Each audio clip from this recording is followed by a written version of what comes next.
हमारा एक कैंपेन पूरे देश में हम शुरू कर रहे हैं जिसका नाम है सेव इंडिया हैशटैग। आप ये देख सकते हैं कि सेव इंडिया का जो कैंपेन है ये बहुत जुझारू कैंपेन होने वाला है, जिसकी शुरुआत हम कश्मीर से कर रहे हैं। और यहां पे कोई धर्म, जाति, रिलीजन या कास्ट से बायस्ड कोई बातें नहीं है। मुद्दों की बात है, सड़कों की बात है, अस्पताल की बात है, बेरोजगारी की बात है और सबसे बड़ी बात है अत्याचार की बात है। प्रशासनिक कार्रवाई जो लोगों के विरुद्ध हुई है इन 5 महीनों में, उन लोगों की आवाज की बात है। मैं नहीं कहूंगा कि मैं बहुत बड़े बड़े एक्टिविस्ट के लिए काम करूंगा या उनकी रिहाई करूंगा।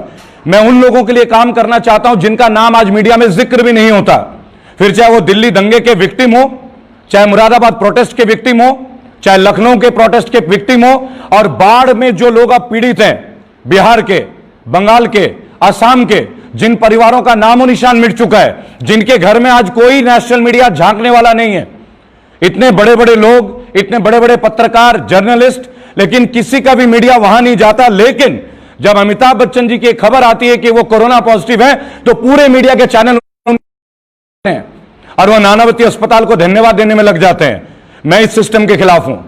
मैं बागी सदानंद, आपका अपना भाई, आपका अपना बेटा रेबल सदानंद, इस बैड गवर्नेंस के खिलाफ हूं कि आखिर केवल सेलिब्रिटीज के लिए सरकार है क्या? केवल पूंजीपतियों के लिए सरकार है क्या? उन लोगों का क्या जिन्होंने आपको सड़क से संसद तक का सफर करवाया? मैं उस प्रोसेस के खिलाफ हूं। अगर आपको सड़क से संसद पहुंचाया है तो ये रेबेलियन यानी कि बगावत, पुनः आपको संसद से सड़क तक वापस लेके आएंगे, जिसका आगाज हम बिहार के चुनाव में करने वाले हैं। और केवल ये चुनाव की बात नहीं है, पॉलिटिक्स की बात नहीं है, राजनीति की बात नहीं है, बात हमारे अखंड समाज की है, बात हमारे देश की है, बात हमारे मुल्क की है। जिसे आप भारत कहना चाहते हैं या आप हिंदुस्तान कहना चाहते हैं, आप एक बार पुनः विचार कर लें। आखिर हम किसके वंशज है जो हमें धर्म में पढ़ाया जाता है? क्या हम हिंदुस्तान के वंशज हैं या राजा भरत के वंशज हैं या हम भारतवासी हैं? एक बार दोबारा इसके ऊपर शोध कीजिए और जब आपको इसका जवाब मिल जाए तो आप मुझे भी सूचित करें। भाई और बहनों, सेव इंडिया कैंपेन उन लोगों के लिए जिनका अधिकार छीना गया। सेव इंडिया कैंपेन उस मुहिम का एक हिस्सा है जहां कोरोना को एक वैश्विक बीमारी के नाम पे बता के लोगों से दंड उगाही की गई, जहां मास्क के बजाय, सैनिटाइजर के बजाय पुलिस के लठ पड़े। मैं ये शब्द यूज कर रहा हूं, लठ। ऐसे अनगिनत वीडियो आपको यूट्यूब में, फेसबुक में मिल जाएंगे जहां साधारण वर्ग के लोग, साधारण तबके के लोग जो साइकिल में जा रहे हो, पैदल जा रहे हैं, जिन्हें बहुत ही क्रूरतम तरीके से पीटा गया हो, जिन्हें फ्रैक्चर मिली हो केवल इसलिए कि वो या क्यों निकल गए। आज तक कोई एक ऐसी समस्या नहीं मिली कोरोना के बारे में, एक ऐसी सूचना नहीं मिली जहां कोई नेता ये आके कह दे, चाहे हमारे माननीय स्वास्थ्य मंत्री क्यों ना हो, अब तो वो वर्ल्ड हेल्थ ऑर्गेनाइजेशन का भी एक हिस्सा बन गए। क्या वो जनता के बीच में एक बार ये स्पष्ट कर सकते हैं कि एग्जैक्टली कोरोना के सिम्टम्स क्या हैं? आप इंडिया में कोरोना की रिकवरी रेट देखिए, उसकी परसेंटेज को देखिए। ये सेव इंडिया कैंपेन उसी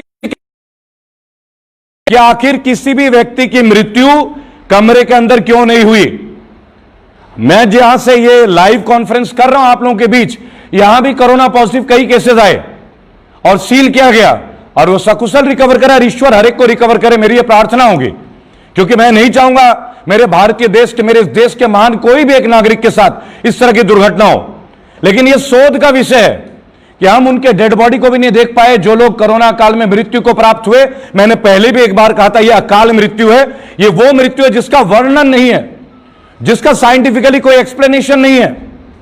और इसके ऊपर एक प्रश्न डॉक्टर विश्वरूप चौधरी के आपने कई वीडियोस देखे होंगे, मैं भी उनके साथ इस मुहिम में शामिल होऊंगा बहुत जल्द।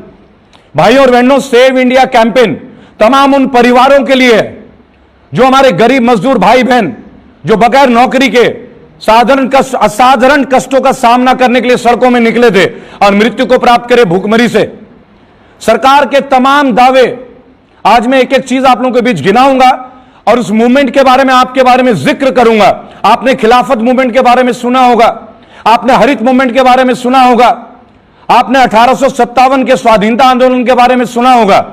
ये सब ऐतिहासिक दौरे रहे हैं, कहीं ना कहीं हम इनसे प्रेरित होते आए हैं। आज मैं उस दौर की बात करूंगा जिस दौर में मैं, आप, हमारे पहले के जनरेशन और आने वाले जनरेशन इस सफर को तय करने वाले हैं। कि क्योंकि कोरोना के नाम पे कई ऐसे कानून बना दिए गए जिससे कि लोग अपनी भावनाओं को उजागर ना कर सके। आज हमारा फ्रीडम टू स्पीच हमसे छीना जा रहा है। आज भारतीय सरकार के केंद्रीय मंत्री जितने भी हैं, केंद्रीय सरकार, केंद्रीय शासित प्रदेशों में आप लगा ले, कोई भी एक नेता इस मंच पे आके तैयार नहीं है जहां हम विवेचना करना चाहेंगे डॉक्टर कफील खान के बारे में, अखिल गोगोई के बारे में और उन 5,000 और लोगों के बारे में जिन्हें जेल में बंद किया गया इस कोरोना काल में, चाहे वो दिल्ली दंगे की जस्ट शुरुआत। क्योंकि आपको शायद यह नहीं पता कि कोरोना काल 25 मार्च से नहीं है, कोरोना काल तो नवंबर से स्टार्ट हो गया था जब चाइना में आपने केसेस देखे थे, और उसके बाद नमस्ते ट्रंप हुआ और लाखों के तादाद पे लोग आए। और जिन लोगों ने जमातियों के ऊपर केवल प्रश्न उठाया, मैं बीजेपी को नेताओं से आज एक बात पूछना चाहूंगा, गुजरात में लाखों विदेशी आए, उनका क्या भाई? वो पानी के जहाज से नहीं आए थे, एयरपोर्ट से आए थे। आपने कहा कि अंतर्राष्ट्रीय उड़ानों की वजह से जो लोग आए उन्होंने कोविड-19 को फैलाया, तो फिर आपके मित्र भी वहीं आए थे। तो गुजरात में तो जमाती नहीं पहुंचे थे, पहले कोविड-19 फैल गया। यह जवाब सेव इंडिया कैंपेन के लिए है।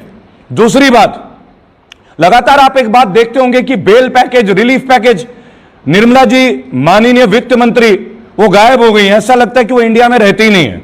मैंने उनसे 4 सवाल क्या कर लिए थे मध्यम वर्ग परिवार के बारे में, क्योंकि मैं खुद एक मध्यम वर्ग परिवार से संबंध रखता हूं और मेरे परिवार जो मध्यम वर्ग श्रेणी से ही आता है। और देख लीजिए, आपने तमाम वो कार्य किए, तमाम जहां आपकी सरकार नहीं है। बंगाल में ममता बनर्जी, मैं बंगाल से हूं, मेरा गांव बांकुड़ा जिले से है, मेरे गांव में सड़क 20 साल से है, और यहां के विधायक, बीजेपी के विधायक, और मैं आपको वीडियो में प्रदर्शित कर चुका हूं, चाहे भट्टा पारसौल हो, चाहे धनकौर हो, द्रोण नगरी धनकौर, जहां पे आप बहुत जल्दी इंटरनेशनल एयरपोर्ट बना रहे हैं, वहां की सड़कों का हाल देख लीजिएगा। धिक्कार है आपके प्रशासनिक कार्य पे। हरी टोपी को हमें यह समझाने की जरूरत नहीं है कि हम किस रंग को फॉलो करें। हम फॉलो करेंगे मानवता को, हम फॉलो करेंगे ह्यूमैनिटी को, हम फॉलो करेंगे इंसानियत को। हमारा एक मजहब है, इंसानियत। चाहे वो हिंदू हो, चाहे मुसलमान हो, चाहे सिख हो, चाहे ईसाई हो, चाहे मेरे साथी दलित भाई हो, चाहे जैन हो, चाहे बुद्धिज्म, और जितने भी माइनॉरिटीज हैं उन सबको अपने संगठन में ला रहा हूं। और एक बात और बताऊंगा, हम लोग साधारण परिवार के हैं। 5 स्टार होटलों में रौनक करने की आदत नहीं है, इतने बजट नहीं है मेरे पास, इतना फाइनेंस नहीं है, मैं कोई करोड़पति का औलाद नहीं हूं। फाइनेंशियल स्टेटमेंट देख लीजिएगा, पैन कार्ड भी आपके सामने ला दूंगा, आजकल सीए सब कुछ निकाल देते हैं। पैदल यात्रा करूंगा, जहां भी जाऊंगा आप लोगों का सपोर्ट चाहिए, सामाजिक तौर पे भी चाहिए, मानवता के तौर पे भी चाहिए, और वित्तीय तौर पे भी चाहिए, क्योंकि इतनी बड़ी लड़ाई खाली जेबों से नहीं हो सकती। इनके IT सेल के साथ तब आंख डालकर हम खड़े रहे। हालांकि हमारे साथ संगठन में देश विदेश के लोग आ रहे हैं, यह भी मैं आपको बता देना चाहूंगा, और लोग हमें सहायता भी दे रहे हैं, RSNP फाउंडेशन। और एक छोटी सी बात आपको बता देना चाहूंगा इस मंच के माध्यम से, आप फेसबुक का पेज खोलिए, रेबल सदानंद पति, जो कि मेरा पेज है। ज्यादा तो नहीं, 18 पेज मेरे नाम के डुप्लीकेट चल रहे हैं। ये कौन चला रहा है आप देख लीजिए, आपको पता चल जाएगा। मेरा कोई पुराना रिकॉर्ड तो है नहीं कि मैं कोई रेवोल्यूशनरी व्यक्ति हूं। इनको इतना खतरा हर एक एक्टिविस्ट से हो जाता है। आज बहन जी कुछ करेंगी तो इनके प्रति खतरा हो जाता है, मैं कुछ करूंगा तो मेरे प्रति खतरा हो जाता है। चलिए एक काम करते हैं, हाथ से हाथ और कंधे से कंधा मिला लेते हैं, इनको इकट्ठे ये खतरा दे देते हैं। बारी बारी अकेले क्यों लड़ें, और कब तक लड़ेंगे? कश्मीर की यात्रा बहन रिजवी जी, अहमद जी मेरे साथ करेंगे और हम जीतेंगे। लेकिन मैं एक बात बताना चाहूंगा, जहां भी बंगाल, कश्मीर, जहां भी चुनाव और उपचुनाव होने वाले हैं, तमाम मेरे युवा साथी जो निर्दलीय लड़ेंगे, आप हमारे फाउंडेशन को संपर्क करें। मेरा व्हाट्सएप नंबर 8800092747 है। मैं हर मंच पे ये बात कहता हूं, और जितना संभव हो सके मैं फोन उठाता हूं, नहीं उठा पाता हूं तो क्षमा प्रार्थी हूं। 5-5 लाख मैसेजेस हैं, सबके कॉल नहीं उठा पाता, इसके लिए पहले क्षमा प्रार्थी हूं। लेकिन मेरे पेज पे आप आएंगे, मैं जहां भी जाऊंगा आपको मेरी लोकेशन मिल जाएगी, आप मुझे डायरेक्ट आके मिले। मैं नेता नहीं हूं, मैं साधारण व्यक्ति हूं, साधारण तरीके से मिलना चाहूंगा, पर आप लोगों की हेल्प की अब आवश्यकता है। Save India campaign Jantar Mantar में 23 तारीख के लिए मुझे मौका दिया गया है। अगर ऊपर वाले ने चाहा तो जंतर मंतर में सुबह 10 बजे संडे 23 तारीख को मैं लाइव रहूंगा। बहन जी मेरे साथ रहेंगे, बहन रीना भारतीय जी जो चौथी दुनिया के मुख्य संपादक हैं, जर्नलिस्ट, और मेरे सारे साथी, क्योंकि वहां पे मुझे 4+1 की परमिशन मिली है केवल 5 लोगों के लिए। अभी तक का हाल यह है। अब मैं नहीं जानता, अगर मैं नहीं आ पाया जंतर मंतर में, तो आप ये स्पष्ट तौर पे जान लीजिएगा कि मेरी यात्रा रोक दी गई है। आप मेरी यात्रा रोक सकते हैं, मेरी सोच को नहीं रोक सकते। और मैं आप लोगों को एक बात बताना चाहूंगा आप लोगों के माध्यम से, कि हम बीजेपी की सोच को रोकेंगे भी, और इंग्लिश में एक वर्ड है इरेज। हम हमारे माइंड में जो आपने इनपुट डाला है ना, रैम में, रैंडम एक्सेस मेमोरी में, और आरओएम में, रीड ओनली मेमोरी में, इसमें से हम आपके थॉट को इरेज करने वाले हैं जड़ से। आपने बोला था आत्मनिर्भर, मैंने उस दिन भी बोला था, हम आत्मनिर्भर तो पैदाइशी हैं, हम भारतीय हैं। आप बिहार का एक एक बच्चा, बंगाल का एक एक बच्चा, हरियाणा का हर व्यक्ति, मुल्क का कोई भी प्रांत में आप देख ले, सबने अपना जनाधार अपने कदमों से बनाया। भला बीजेपी के पैसों से किसी ने जनाधार बनाया हो तो वो जय शाह हैं, जो आज बीसीसीआई के सेक्रेटरी बन जाते हैं क्योंकि उनके पापा गृह मंत्री हैं, क्योंकि उनके पापा गृह मंत्री हैं। जिस आदमी ने कभी बल्ला नहीं पकड़ा, आज वो बीसीसीआई का सेक्रेटरी बन जाता है। मैंने चैलेंज दिया था, 6 बॉल मेरे साथ खेलिए, मेरी 6 बॉल आप झेलिए, आपके 6 बॉल मैं झेलता हूं। Batting, running, bowling, fielding, keeping और डिसीजन, आपको 6 में से 0 दिलवा दूंगा, 6 में से 0, बशर्ते कि मैच फिक्सिंग ना हो। अगर आपने अभी तक हमारा चैनल सब्सक्राइब नहीं किया है तो सब्सक्राइब करें और घंटी का बटन बिल्कुल भी दबाना ना भूलें ताकि सभी लेटेस्ट खबरें पहुंच सकें आप पे सबसे पहले।